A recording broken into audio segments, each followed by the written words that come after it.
Opa! Então, muita gente pergunta para mim sobre quanto que um investidor quer de volta quando ele investe numa startup, ou seja, quantos múltiplos ele quer ou ele espera receber de volta no investimento que ele faz. E, em média, o que acontece é que existem diferentes tipos de investidores. Existe investidor que está atrás de lucro, ou seja, ele quer ter dividendos daquele negócio, ele quer ter os royalties, ele quer ter uma receita recorrente do quanto aquele negócio ali está gerando de lucro ano após ano. Esse é um tipo de investidor, um investidor um pouco mais tradicional, vamos dizer assim. E também tem um investidor mais de venture capital, o cara que quer comprar uma participação na empresa agora que ela está barata, ver o negócio crescer, injetar dinheiro para que ela cresça. E aí, quando essa empresa atinge um nível alto, ele vende a participação dele, seja para um investidor maior, seja para um grande fundo, seja quando a empresa for vendida para uma grande empresa, outro negócio muito maior, ou quando ela vá para a bolsa de valores. O que aqui no Brasil é um pouco difícil, né? Ir para a bolsa de valor não é trivial. Está melhorando, está ficando mais fácil, mas hoje ainda é um processo complicado. Já o processo de venda de empresa está acontecendo muito. Inclusive, quando eu estava, agora há pouco, 3 semanas atrás, eu estava em Porto Alegre, na verdade, numa cidade chamada São Leopoldo. Eu fui lá para conduzir um evento para a criação de startups e eu conheci um pessoal de uma startup incrível chamada Devorando. E, inclusive, filmei uma entrevista com eles, está aqui no YouTube, está aqui no podcast, se você está aqui ouvindo, se você está vendo, e você pode voltar e assistir a entrevista que eu fiz com eles. E o que acontece é que a Devorando recebeu o investimento de uma aceleradora, eles cresceram o negócio, eles desenvolveram mais e uma grande empresa chegou e comprou a Devorando, que foi o iFood, uma grande empresa no e-commerce de alimentos no Brasil, a maior empresa de e-commerce de alimentos do Brasil. Então, de entrega, enfim, você conhece o iFood. E aí eles venderam a parte deles. Ou seja, os investidores que colocaram dinheiro na Devorando no início tiveram múltiplas vezes o retorno quando a empresa foi vendida. E aí você me perguntar, certo, mas qual é o valor ideal? Quanto que o investidor espera?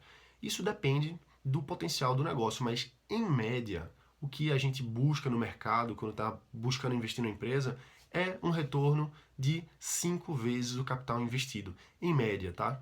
Então, por exemplo, se eu estou investindo 100 mil reais na empresa, eu espero vender ela por 500, não vender ela por 500 mil, mas eu espero ter um retorno de 500 mil reais sobre aquele investimento feito. Isso é uma base, uma média, né? Então, isso pode ser muito mais ou pode ser muito menos. Por quê? Porque nas startups, em média, a gente acredita, isso são dados estatísticos, né? Que a cada 10 negócios investidos, 5 morrem mesmo, as startups não vão para frente, não avançam.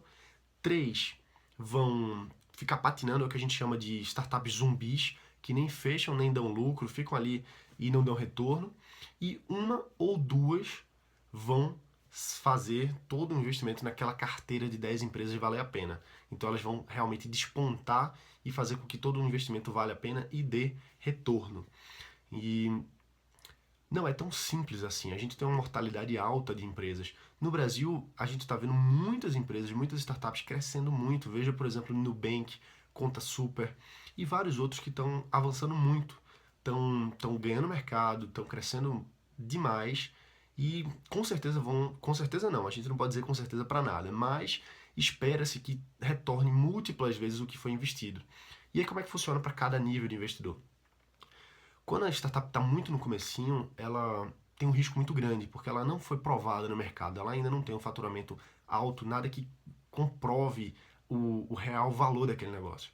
E quando essa empresa está nesse nível, um investidor ele pode colocar pouco dinheiro e ter uma grande participação na empresa, porque ele tem essa força.